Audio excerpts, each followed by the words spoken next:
My guest today is Paul Coe, and he is an actor, a musician, a writer, and an entrepreneur. He played the iconic role of Martin Yip in the God's Not Dead blockbuster franchise, which has grossed over $90 million worldwide.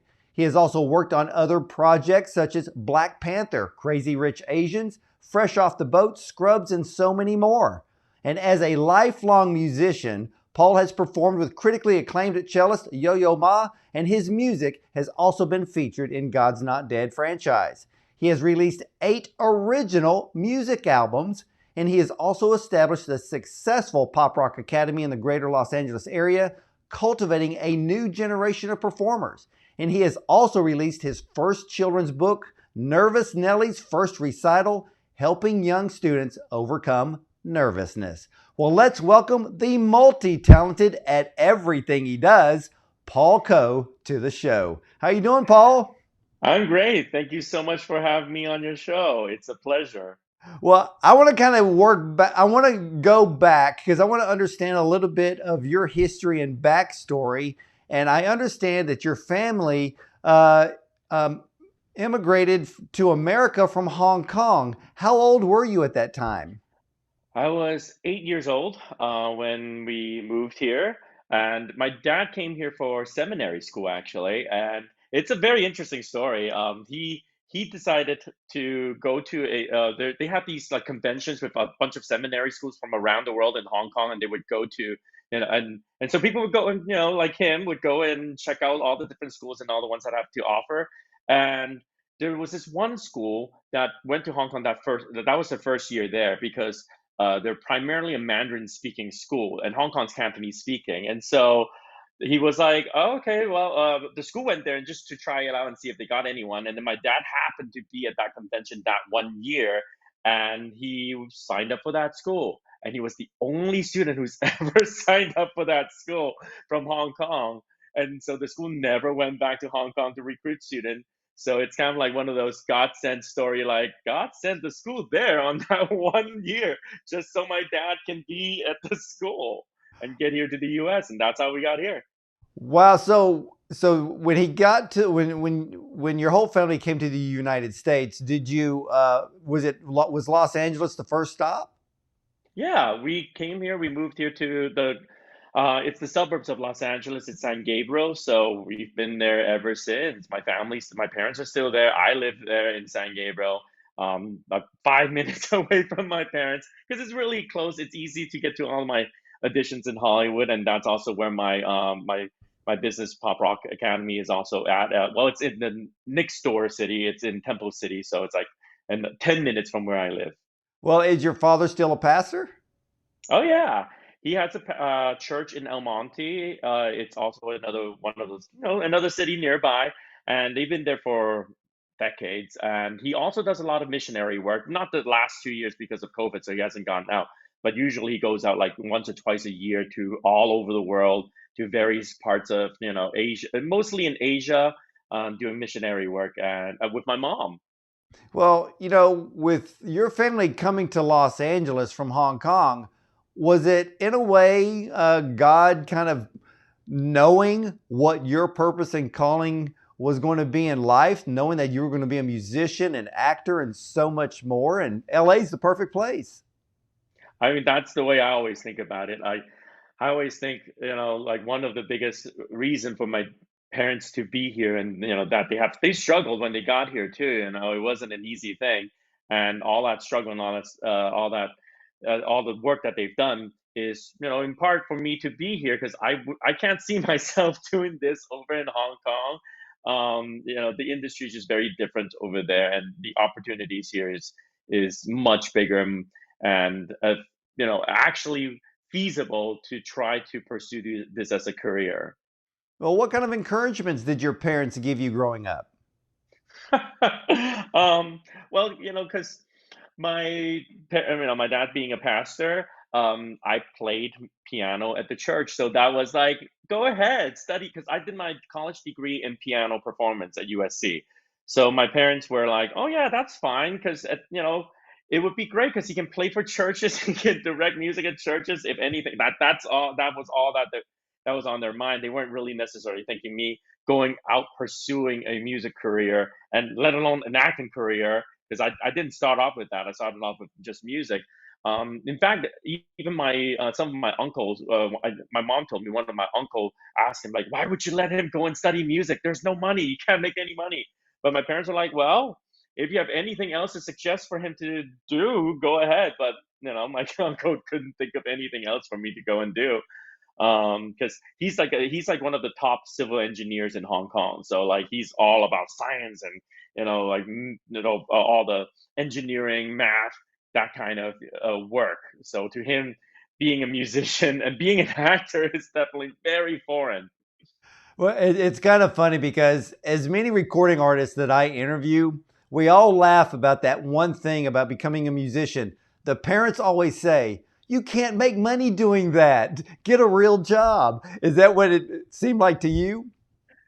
Well, that was what my family, like not my parents, but my relatives all said. But my parents were okay with it because they figure I could, I can play for the church. I can, serve and do all that. Like to them, that was okay. It didn't matter about the money wasn't the biggest thing as long as that was their, motivation. Because my dad's a pastor, so he's perfectly fine and okay with that. Well, how old were you when you first started to go into the recording studio? Oh, I mean, I didn't start going because I even though I did my piano performance, piano I didn't record stuff until after I got out of college. So and then like the first couple of things that I did, I recorded at home. So I had a home studio, but I had a really amazing engineer who like made it helped me get my whole setup. So then I because I have my grand piano there, and so he told me like what mics to get and how to where to put it, and then he engineered the whole thing.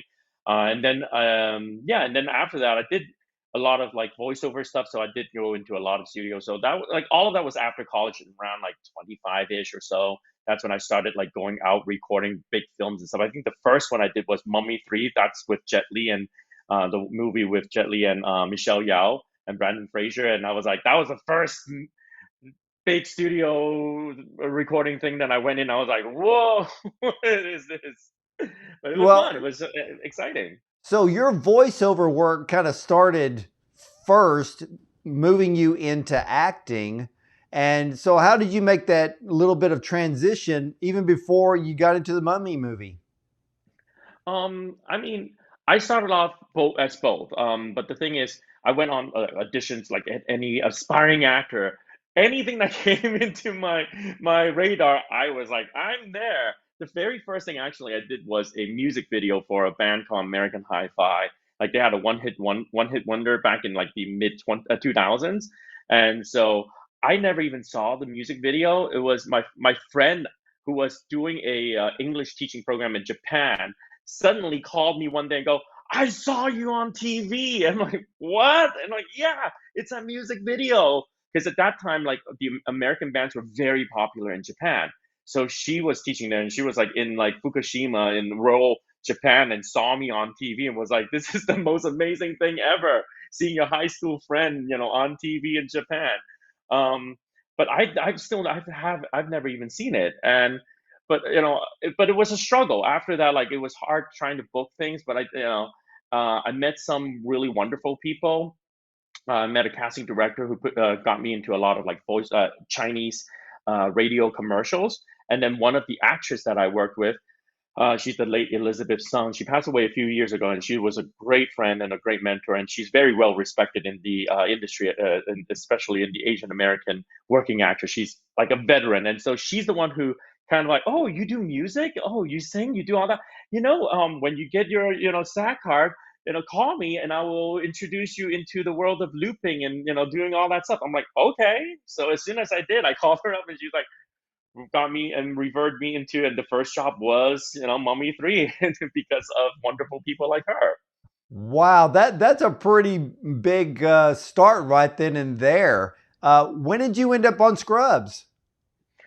I think that was in 2008. Around, I think I can't remember which one came. Scrubs came first, I believe. Yeah, Scrubs came first, and right before, because that was when I got my SAG card, and then uh, and I had my first my second agent, because I spent 2 years kind of, trying to figure out the industry, and I had my first agent, and then it wasn't really working out, and then I found another agent, and so I signed with them, and he was like, okay, after you book your first commercial, give me a call, and we'll talk about getting you into, auditioning for theatrical stuff.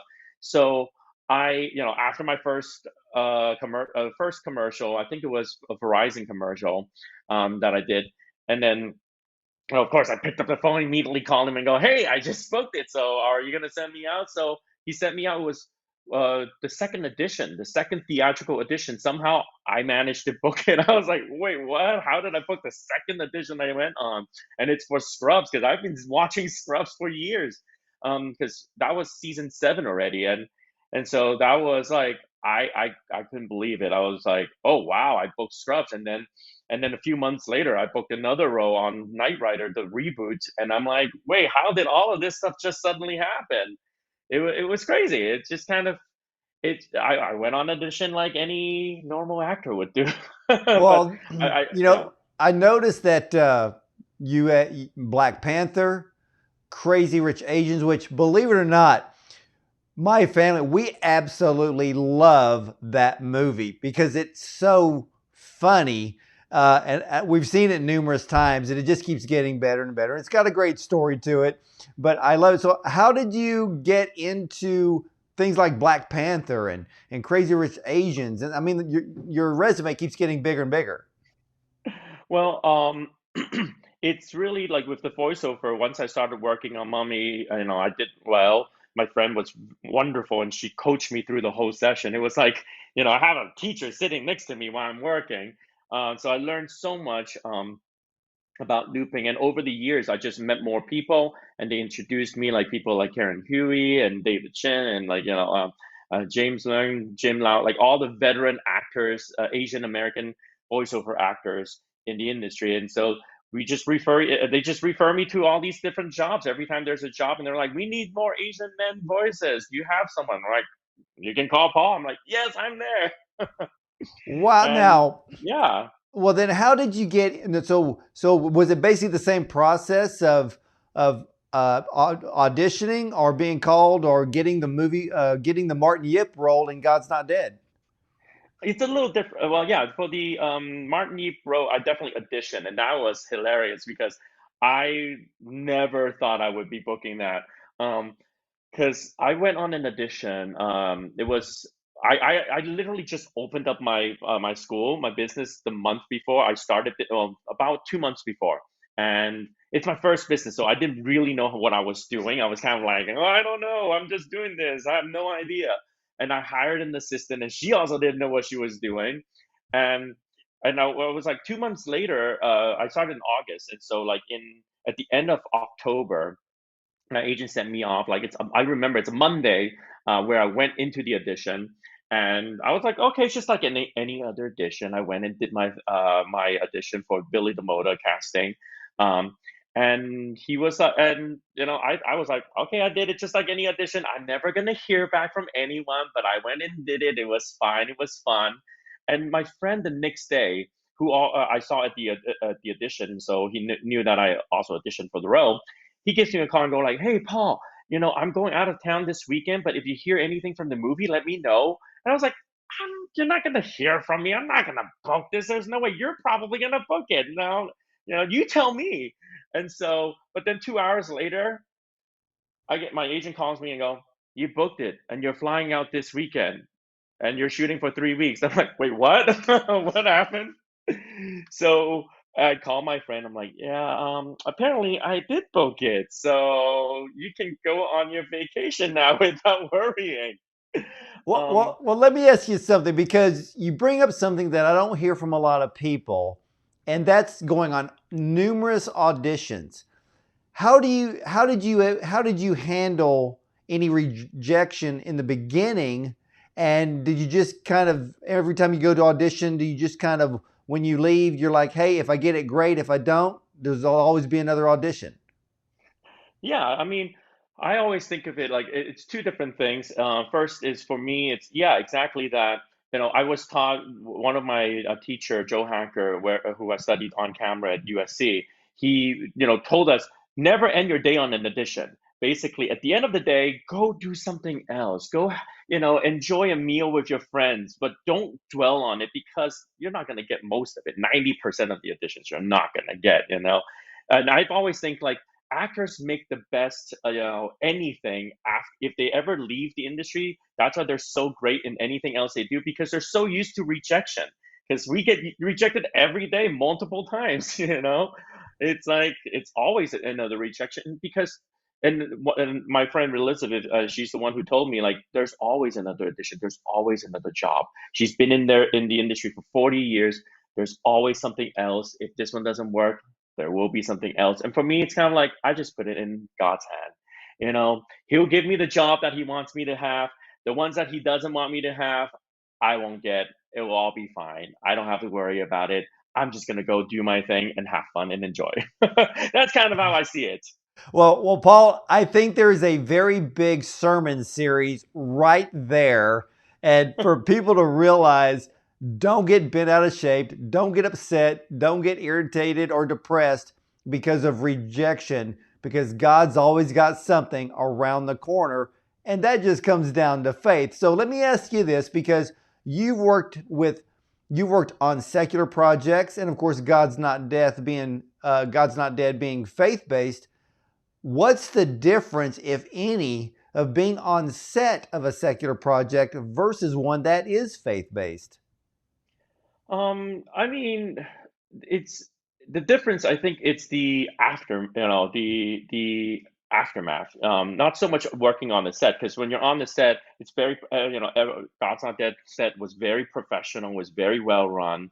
I love working with David White and the whole team over there.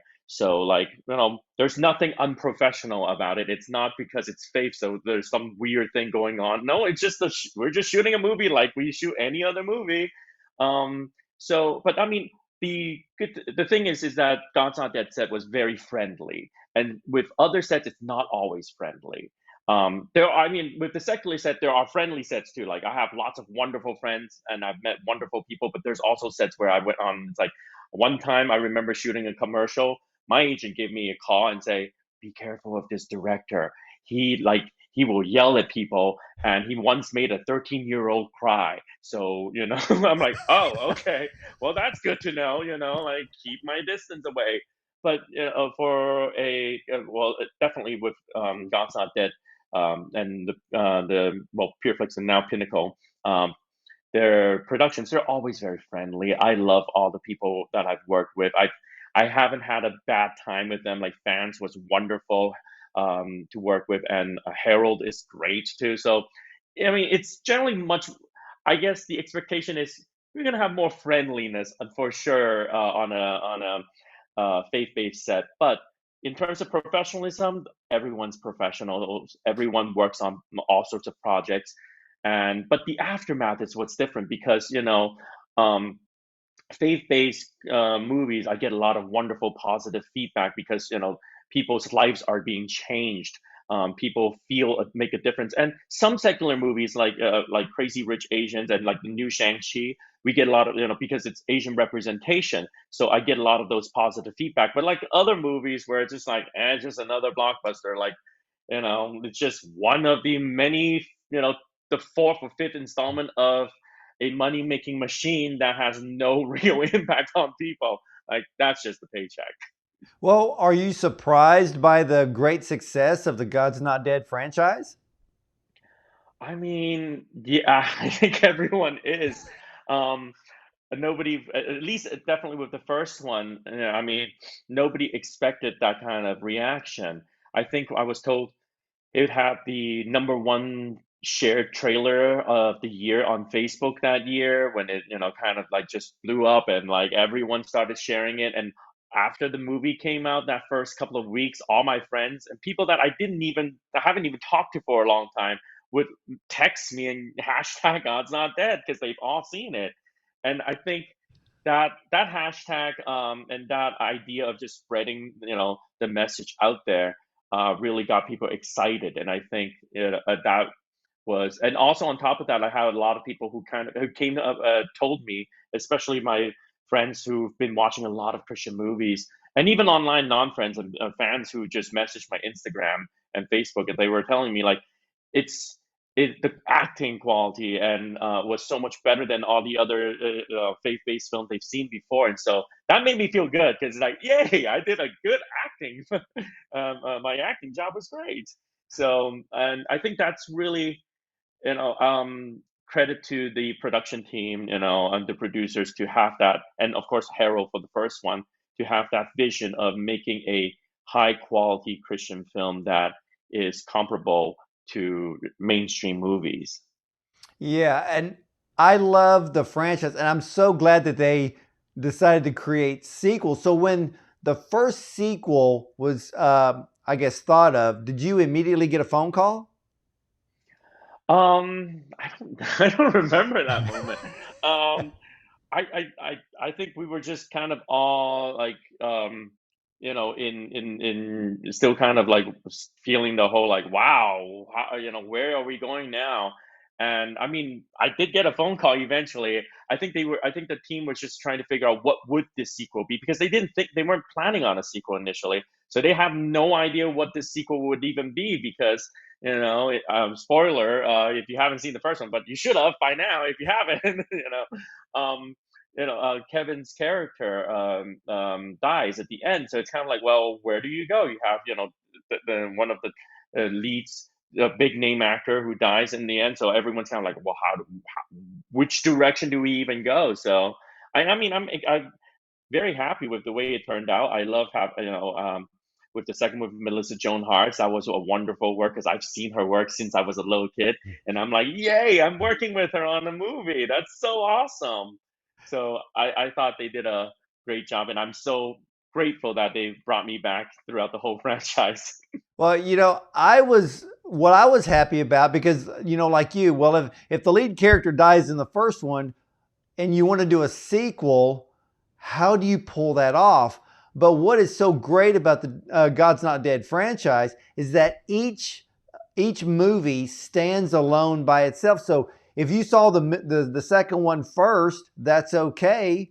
You can go see the first one. So it's not like this big continuing story. And what did you think of the storyline of God's Not Dead, We the People?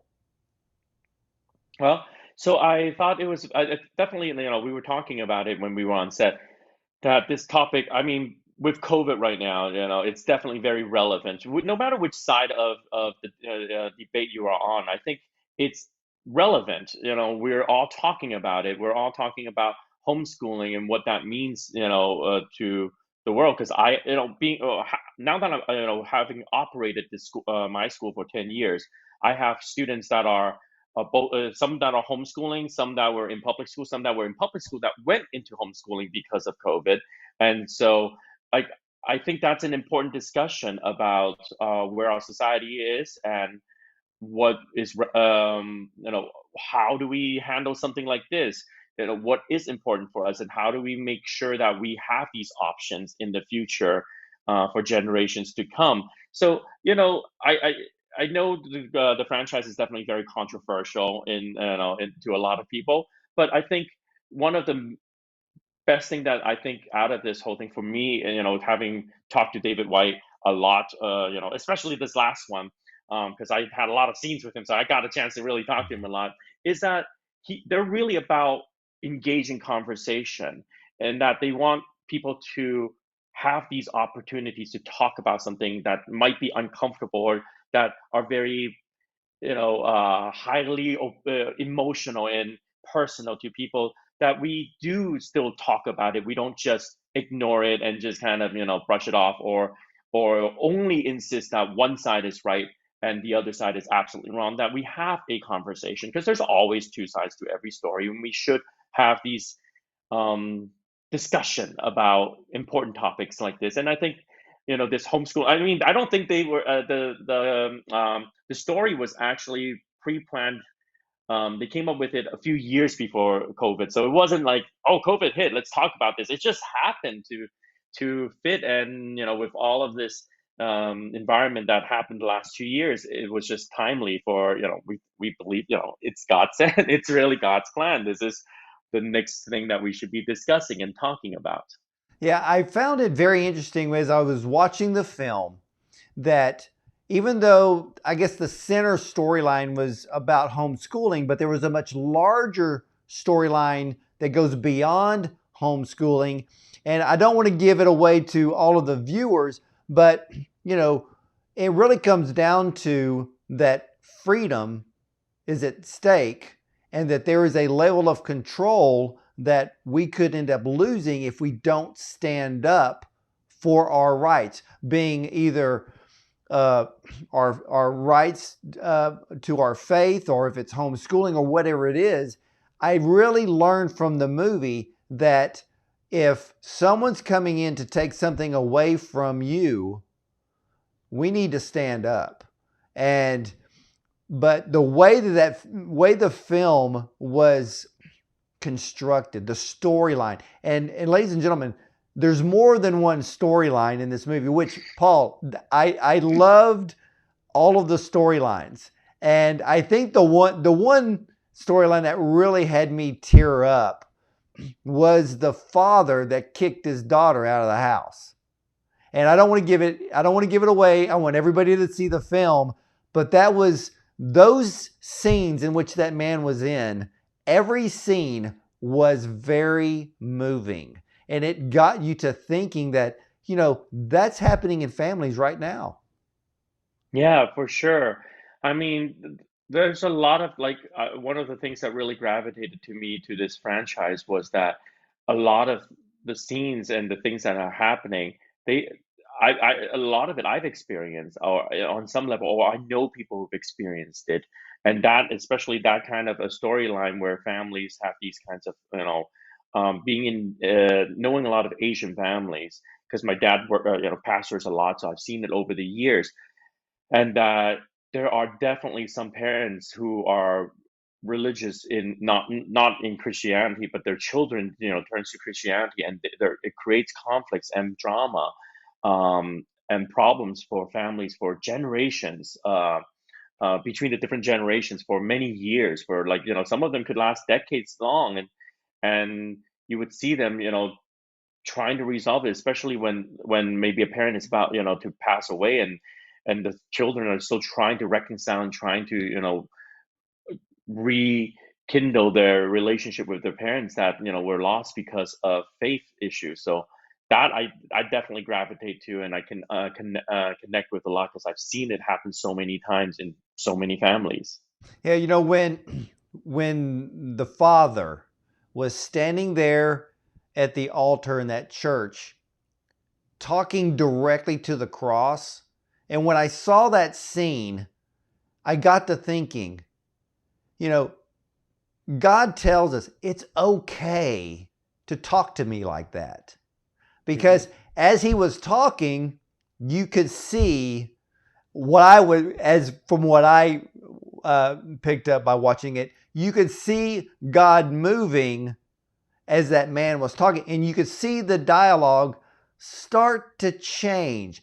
I thought the acting was absolutely fantastic because there was emotion, you believed it, but again, Paul, I kept thinking, ladies and gentlemen, it's okay to talk to God like that because he doesn't get mad at us if we yell at him because he's thankful that you've turned to talk to him regardless of what your tone of voice is. So I thought the scene was stellar.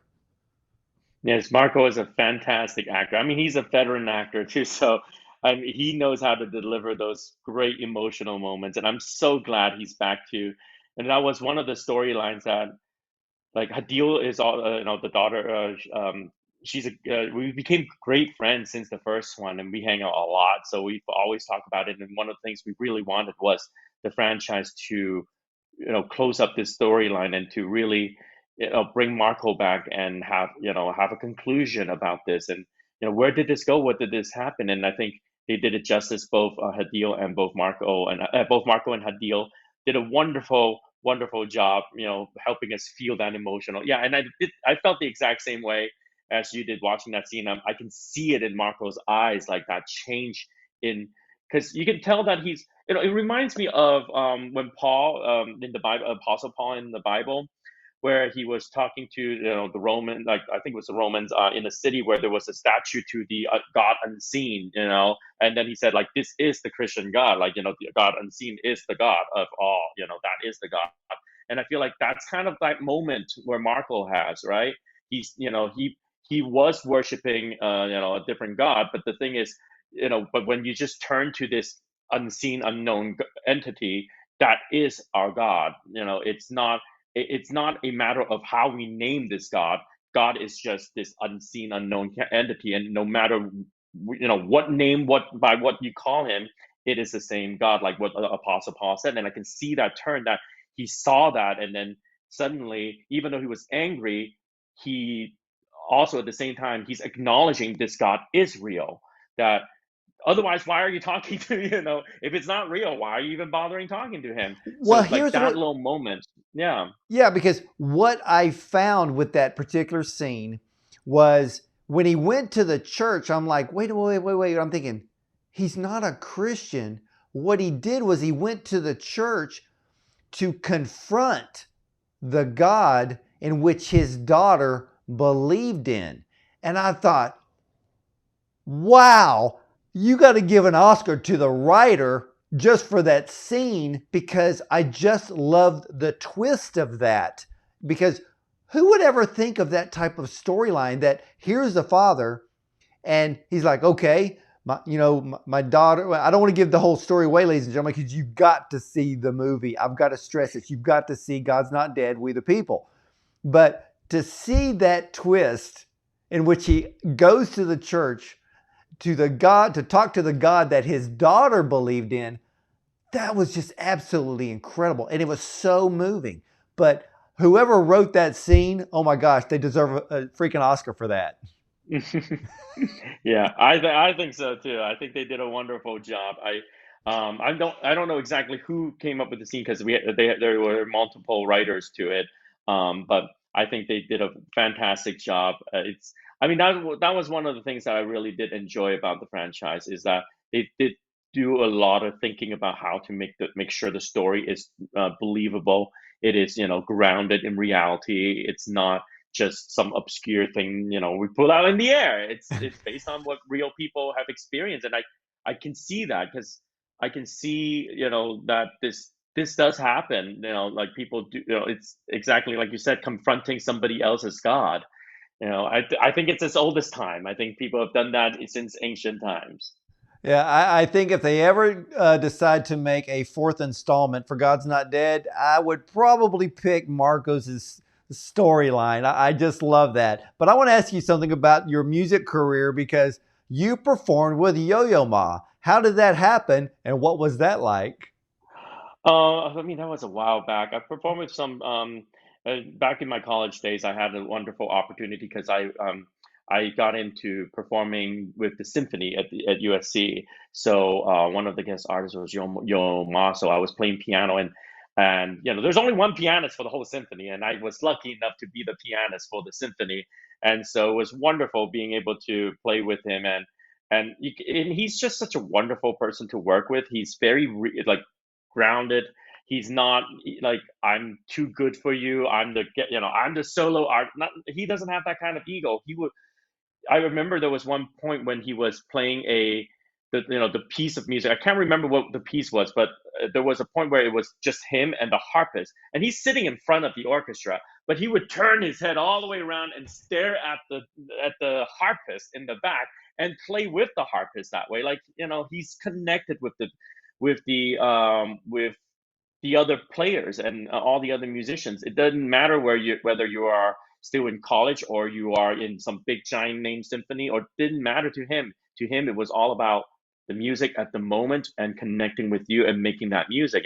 And that really inspired me, like, humbled me a lot. Like, this is a world class musician here who's performed for, all the greatest, people, musicians in the world. Yet here he is performing with college students, but still humble enough to look at every individual musicians and really connecting with us, And then afterwards, he was very nice. He would chat with all of us, and he was talking with us, and it was like he was just a normal guy. So that was a very inspirational and wonderful moment for me. So, Well, eight now, are all eight of your albums, are they piano albums? no, I did a couple of my last. I have six that are solo piano albums. And then I've one that was a piano with other. It's an instrumental holiday album that I made with my band. So I like did my own rendition of like favorite holiday tunes that I loved. All the Christmas songs that I grew up with. I'm like I've always had these ideas. I wanted to do them this way. So I did that with some of my friends. And then my newest one is a vocal album that I wrote like songs that I'd written. That I wrote over the years, and I made it with one of my best friend. He's a music producer, and he's also a producer at Disney, and he does like produce TV shows and stuff. He's multi-talented, and he's one of my best friends. So we've worked on a lot of stuff, and we've been writing a couple of shows lately that we're kind of working around, pitching to various places. So fingers crossed. Let's hope those go somewhere. Well, But yeah, so I. well, tell us real quick about your Pop Rock Academy. That sounds very interesting. So I work with a lot of students. With I do music, dance, and acting. Um, and one of the main thing that I wanted to start a school was because I wanted to have a school in where I live in my area that I didn't have when I grew up. I wanted a school that I get that students will have a chance to learn how to get into the industry, what it means to have an agent, how to even audition and all that stuff, because I didn't have a school around me, at least not in the San Gabriel Valley, that does that and that teaches students that when I grew up. So I wanted to create a school like that. And I've been helping a lot of students. So one of my students was the most recent. She didn't even know. I had no idea. None of us knew, but she ended up being the voice of the red light, green light doll on Squid Game. Like, and she had no idea. Like now, she's like the most famous voice in the world right now. She's on every meme online right now, and it was just such a wonderful opportunity to see my student. I said, I've been working with her for 4 or 5 years. We've done a lot of like on camera auditions and voiceover auditions and stuff. And then one of my friends, because I've met so many voiceover people, and they were like, "We need an Asian girl who can do voices and can do voiceover. Do you have anyone to send over?" So I was like, "All right, I'll send her in." And she auditioned, and then she booked a Netflix show. It wasn't Squid Game first, and then she did a great job because I was coaching her like, "Okay, do this. Make sure you do this. This is how how you handle yourself in the room." So she knew what to expect, and she didn't go in the room like what's going on. So she acted like a pro, and they loved her, and then they brought her back for a second show, and that turned out to be Squid Game. It's like, wait, what? It's That crazy. is the craziest thing. You never know what could happen. And of course, right now, Squid Game is like the biggest thing on the planet. Yeah, so that's why the mom was like, she the way they because she was younger, she's like 10 years old, and she had when she did the recording, she only saw the doll. She never even saw any of the other characters or any of the inappropriate things that she shouldn't watch because she was young. So they only had her see the. So she was so confused. Also, she told me like, "I just saw like a doll and these adults playing red light, green light. Why are they playing red light, green light?" She was so confused with that. Like, I don't even play red light, green light. So and then her mom was her dad was watching Squid Game because their friend said like, "Oh, you should watch this show. It's really cool. It's really awesome." And so they were watching it, and then suddenly she was, I think she was like making a smoothie or something. I don't remember. It was like late because it was after the bedtime for her daughter, and then suddenly she turned around and heard her daughter's voice and went, "Wait, that's my daughter's voice." So I was like, what? So they had no idea until it came out that what she worked on was Squid Game, until she recognized her daughter's voice, and her dad's like, "No, that's not her." And then she turned and saw the doll because the mom was in the room. Usually she's not in the room, but because of the violence and stuff, so they wanted to make sure she's there to ensure that the daughter isn't watching anything that's not appropriate. So they did their due diligence to make sure, she's protected. Um, but so that's why she recognized the doll, and she's like, no, that is the one she worked on. Oh my gosh. And then so it kind of like just blew up, and it was like the craziest thing ever. And I mean, you never know. Like you said, you have no idea what that next project, like God's Not Dead. I had no idea God's Not Dead would become like one of the biggest Christian franchise in the world. And just like this, you never know that this little job, that voiceover job that she did, would become the biggest TV show in the world. That is just crazy. And I always tell people, just, pull yourself out of the comfort zone, take a step of faith, because you'll never ever know where you could go or where God can take you. And Paul, what would you like to accomplish in film and in music that you haven't done yet? Well, I mean, my next goal is hopefully I've been writing a lot of shows. Like, I wrote that Nervous Nelly book.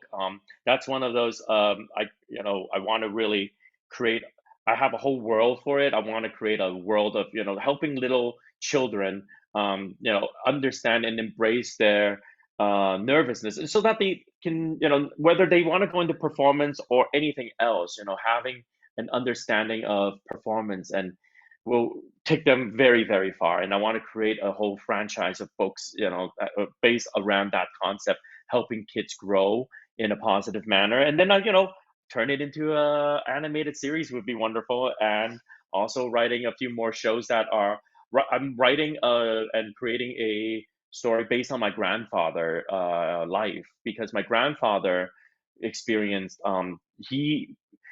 he lived till 104 years old, and so he was, and my grandmother was 103 years old, so they lived a long time, and they lived through World War II in Cambodia and Vietnam, and went through the Khmer Rouge regime in Cambodia. So like at one point in their life in 1975, they were in Phnom Penh, the capital city of Cambodia, when the government fell and the Khmer Rouge communist regime took over the country, the whole entire country. And so what they did in that one day, the entire city was emptied out, and so he was, and him, my grandmother, and three of his daughter. My dad was already out of the country, and along with most of their children, um, but five of them were still in the city, and they were already separated because my grandfather that night was in his office because he manages a warehouse there, and then while my grandmother and the three daughters were at home. So that morning when he got up, he couldn't even get back because it was pandemonium. Like they were kicking people out of the street. So the street was, there were like a million people on the streets, leaving the city, going into the jungle, have no idea where they were going. So he got separated, but somehow, through the grace of God, for sure, that he managed to find my grandmother and the three daughters in the middle of the jungle, like, and they were going in all the different directions. So it wasn't like there was one path out the city. There were like a million paths out the city. 10 days later, found my grandmother, who got separated from her three daughters, and then another day later found the three daughters, and they managed to reunite in the middle of the jungle and escape death multiple times and survive the entire regime until the regime collapsed, and then they were able to escape to Vietnam, and then eventually went, to other parts of the world. Like, that is the book that that's my grandfather's life story, and I'm, putting it into a, writing my, into a book form, and also a movie form, or some sort of film form. So that's, you know for me, it's one of those, it's an inspirational story, because most people come out of those situations where, because most of their friends and people that they knew, like, there was a family that started off with 26 people, and by the end of it there were only 7 people left. But my grandfather, everyone survived. Like, Oh. all his children survive. I have, he has children now. Like, I have an uncle in France, an uncle in like Canada, some in Taiwan, some in Hong Kong. I even have a cousin now in Australia. So like his family just ended up all over the world as a result, but they all survived. Like, then that's a miracle in and of itself. Like, it does not happen to 99% of the people. Like, at least one person would die. But no, everyone survived. And he lived to 104, and my grandmother 103. So like that's insane. That's crazy. Like Yeah. they just passed away 2 years right before COVID. That's when they passed away. It wasn't because of COVID. They were just, they were just old. So they lived a very Well, long, long life. when you get that book published, I want to read it because that is a story that I believe everybody needs to hear. And it's actually at a time that a lot of people either don't remember or they don't really know the true severity of what Cambodia was all about. And Yeah. so when you get it written or if you get the movie done first, let me know because I want to read it and watch it and talk to you again about it. Absolutely. I would love that. I would definitely send you a copy when I have the book out. Well, Paul, wow, this has been a great time with you and much success and many blessings to you and also to the God's Not Dead, We the People. So, ladies and gentlemen, this is what I want you to do. You've got to see the movie God's Not Dead, We the People. It is currently streaming until about November 21st on pureflix.com. And then it goes to DVD and other platforms on December the 7th. So, and if you want to stay up to date, if you're a big fan of the God's Not Dead movies, you know where to go, godsnotdead.com. So that's where you want to go and find out. But please, I encourage everyone, even if you have to get your whole church together to watch God's Not Dead with the People, the message is for today. It's timely. Like Paul told us, this was thought of 2 years prior to even COVID. So when you see the movie, you're going to go like, wow, how did they get all this information put together so fast? Well, I've got a strong inkling that God can do some mighty, mighty things ahead of time. And I think the Lord just did that with God's Not Dead, We the People. So ladies and gentlemen, I can promote this movie till I'm blue in the face, but what I want you to do is go see it right now. And Paul, again, I want to thank you so much for your time and honoring us with your presence. Well, thank you so much for having me here. All right, ladies and gentlemen, Paul Coe from God's Not Dead, We the People. And Paul, real quick, where can every one of my viewers and listeners find out more about you? You can find out about me at paulquo.com. That's my official website. And of course, follow me on Instagram at paulquo or Paul Quo fan page on Facebook and Twitter as well, Paul Quo. So just look up PAULKWO and then you can find me.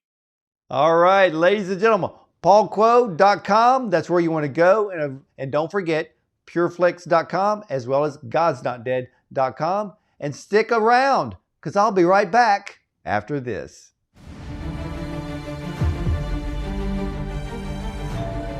I'm here to review your homeschooling environment. Religion has been removed from our schools. They're teaching kids that they don't need God. Your God, your book, they're in the way. Just want to make sure you understand what you're fighting. This is bigger than homeschooling. We should fight this. If God is for us, who can be against us? Around here, just about everyone else. They're going to Washington to plead their case, and our freedoms can easily be stripped away from us if we don't stand up. You see those statues and those monuments out there? They say, you work for us.